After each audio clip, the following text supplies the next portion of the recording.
வணக்கம். உங்கள் மாயா ஆஸ்ட்ரோ. புதன் பகவானை ராசிநாதனாக கொண்ட மிதுன ராசி என்பவர்களுக்கு இந்த 2026ஆம் ஆண்டின் குரு பெயர்ச்சி பலன்கள்.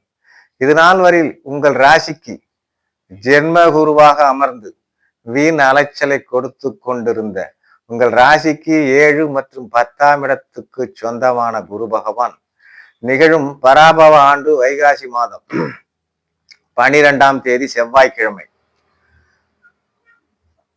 ஆங்கிலம் 26/5/2026 அன்று பகல் 11 மணி அளவில் புனர்பூசம் 3 புனர்பூசம் 4, அதாவது உங்களுடைய ஜென்ம ராசியில் இருந்து உங்கள் தனஸ்தானமான 2ஆம் இடமான கடகராசியில் உச்சம் பெற்று சஞ்சரிப்பது மிதுன ராசியினருக்கு ஒரு சிறந்த ராஜயோக பலனை கொடுக்கக்கூடிய வாய்ப்பு உண்டு. இந்த பயிற்சி மிக மிக ஒரு அருமையான பேச்சா இருப்பதற்கான வாய்ப்பு உண்டு. என்ன இதனால பலன் அப்படின்னு கேட்டீங்கன்னா, கல்வி ஞானம், செல்வ செழிப்பு, திருமண நிவர்த்தி கொடுப்பதற்கான வாய்ப்பு நிறைய உண்டு. அடுத்து என்னன்னு கேட்டீங்கன்னா, அரசாங்க ஆதரவு, வீட்டில் தனவரவு, பணவரவு, வீடு, வண்டி, வாகன யோகம் சிறக்கக்கூடிய அமைப்பு. மேற்கண்ட பலன்கள் இந்த 2ஆம் இட குருவினால் மிதுன ராசினருக்கு நிச்சயம் கிடைப்பதற்கான வாய்ப்பு உண்டு.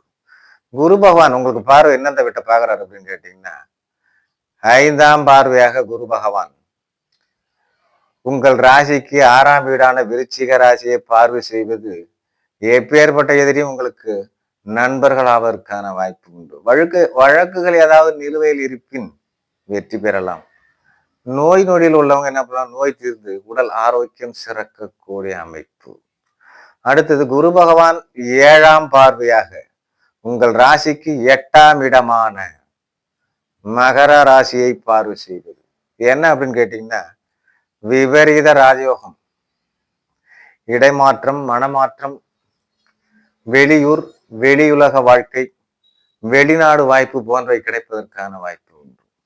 அடுத்தது குரு பகவான் 9ஆம் பார்வையாக உங்கள் ராசிக்கு 10ஆம் இடமான மீன ராசியை பார்வை செய்வது தொழில் மூலம் வருமானம் கிடைக்க வாய்ப்பு உண்டு.